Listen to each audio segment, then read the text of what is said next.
नमस्कार, मी स्वप्नील पाटील. लाईव्ह जनमतमध्ये पुन्हा एकदा सर्वांचं स्वागत आहे. आज आपण एका अशा विषयावर बोलणार आहोत जे की राजकारणाशी रिलेटेडच आहे आणि राजकारणातलं एक चर्चेतलं व्यक्ती. पूर्ण भारतामध्ये लोकसभेचं आता राजकारण तापू लागलेलं आहे.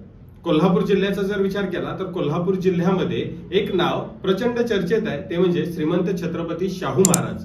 आणि आपण आज शाहू महाराज यांच्याविषयीच बोलणार आहोत. श्रीमंत छत्रपती शाहू महाराज म्हटलं की कोल्हापूरचा आठवतो तो म्हणजे इतिहास. कारण छत्रपती घराण्याला इतिहासाची एक जोड आहेच, तसेच सामाजिक किंवा इतर बऱ्याच जे की कोल्हापूरमध्ये गाजलं जातं, म्हणजे त्यामध्ये शाही दसरा असेल, फुटबॉल प्रेमी असेल किंवा रांगडापणा असेल, या सगळ्याची जोड येते ती राजे घराण्यालाच. शाहू महाराजांचं नाव हे लोकसभेसाठी प्रचंड चर्चेत आहे. उमेदवार असतील किंवा पक्ष कोणताही असो, पण शाहू महाराज जर म्हटलं तर आपणाला एक असं व्यक्तिमत्व दिसून येतं जे की सर्वांच्या आदरास्थानी आहे आणि त्यांना प्रचंड जनमानसात आदर आहे. शाहू महाराजांचा जर विचार केला तर शाहू महाराज यापूर्वी राजकारणात फारसे ऍक्टिव्ह नसलेलेच आपणाला दिसून येतील. समाजकार्यात जर विचार केला तर समाजकार्यामध्ये कायमच ते प्रभावी आपणाला दिसून येतील. शाही दसऱ्यांमध्ये कोल्हापूरच्या प्रत्येक माणसाला शाहू महाराज ही माहिती आहेतच. यासोबतच त्यांनी इतर बरीच कामं जी कोल्हापूरसाठी चांगल्या पद्धतीने केली, म्हणजेच काय तर मराठा आरक्षण असेल किंवा सामाजिक बांधिलकी असेल, या दरम्यान शाहू महाराजांचं नाव हे प्रचंड चर्चेत असतं. पण सध्या त्यांचं नाव चर्चेत आहे ते म्हणजे राजकीय आखाड्यासाठी. मग राजकीय आखाड्याचा जर विचार केला तर शाहू महाराज हे कुठपर्यंत आपल्याला मॅच होताना दिसून येऊ शकतात. कोल्हापूर लोकसभा याचा एरिया हा 6 विधानसभेमध्ये डिवाइड झालेला आपल्याला माहितीच आहे.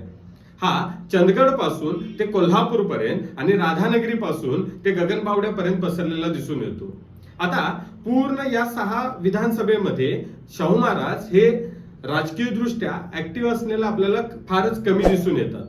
त्यासोबतच जनमानसात हा राजकीय संपर्क असेल, पक्ष बांधणी असेल किंवा त्यांनी यामध्ये केलेली कामं असतील, ही आपल्याला तुलनेनं कमी दिसून येते. काही दिवसांपूर्वी शाहू महाराजांचं नाव अजून एकदा चर्चेत आलं होतं, पण याच वेळेला त्यांचे सुपुत्र छत्रपती संभाजीराजे यांनी हट्ट धरला होता की कोल्हापूर लोकसभा मीही लढवणार.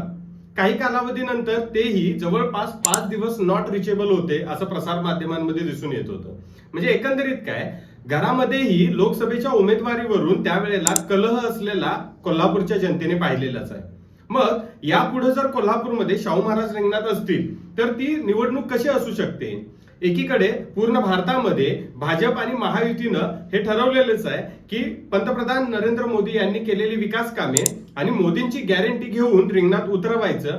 आणि विरोधात जर विचार केला तर शाहू महाराज असतील किंवा शाहू महाराज महाविकास आघाडीतून जर उभा राहिले तर ते कोणती कामं घेऊन पुढे येऊ शकतात. या सर्वांमध्ये आपल्याला दिसून येईल की कोल्हापूरमध्ये जी ज्वलंत कामं आहेत, मग त्यामध्ये IT पार्क असेल, रस्त्यांची दुरवस्था असेल आणि हद्दवाढ हा खूपच ज्वलंत विषय, हा यातून मार्गी लागू शकतो का हे पाहावं लागेल. यासोबतच महाविकास आघाडी असेल किंवा महायुती असेल, अजून कोणते मुद्दे घेऊन राजकारणाच्या रिंगणात उतरेल हेही तुम्ही कमेंट बॉक्समध्ये नक्की सांगा.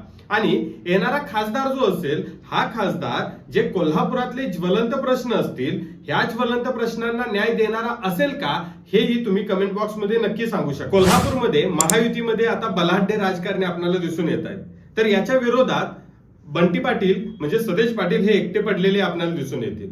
मग सदेश पाटील शाहू महाराजांना निवडणूक रिंगणात उतरवून कोणत्या मुद्द्यांवर हे राजकारण घेऊन जाऊ शकतात, तर यामध्ये पुरोगामित्वाला ते साथ घालू शकतात का? कारण कोल्हापूर उत्तर मध्ये जी निवडणूक झाली, या वेळेला कोल्हापूरमध्ये किंवा हिंदुत्व हा शब्द कोल्हापूरमध्ये रूढ झालेला आपण पाहिलेलाच आहे. मग ही निवडणूक हिंदुत्व विरुद्ध पुरोगामी होऊ शकते का हे पाहावं लागेल. यासोबतच बंटी पाटील हे या शाहू महाराजांना निवडणूक रिंगणात उतरून इतिहासातले कोल्हापूरचे राजे शाहू महाराज यांचा प्रचारादरम्यान उपयोग करतील का हेही पाहावं लागेल. म्हणजे एकंदरीत काय, ही निवडणूक अत्यंत चुरशीची होईल हे नक्कीच. एकंदरीत हा व्हिडिओ तुम्हाला कसा वाटला हे नक्की सांगा. कमेंट बॉक्समध्ये येणारा खासदार कुठला असेल आणि त्यांनी केलेली कामं किंवा भविष्यात त्यांनी कोणती कामं करावीत हेही कमेंट बॉक्समध्ये नक्की सांगा. हा व्हिडिओ आवडल्यास नक्की सबस्क्राईब करा, लाईक करा आणि यासोबतच कोल्हापूरचं राजकारण आपण या व्हिडिओच्या किंवा या चॅनेलच्या माध्यमातून आगामी काळात घेऊन येणार आहोतच. यासाठी आपल्या सोबत जोडलेले राहा. धन्यवाद.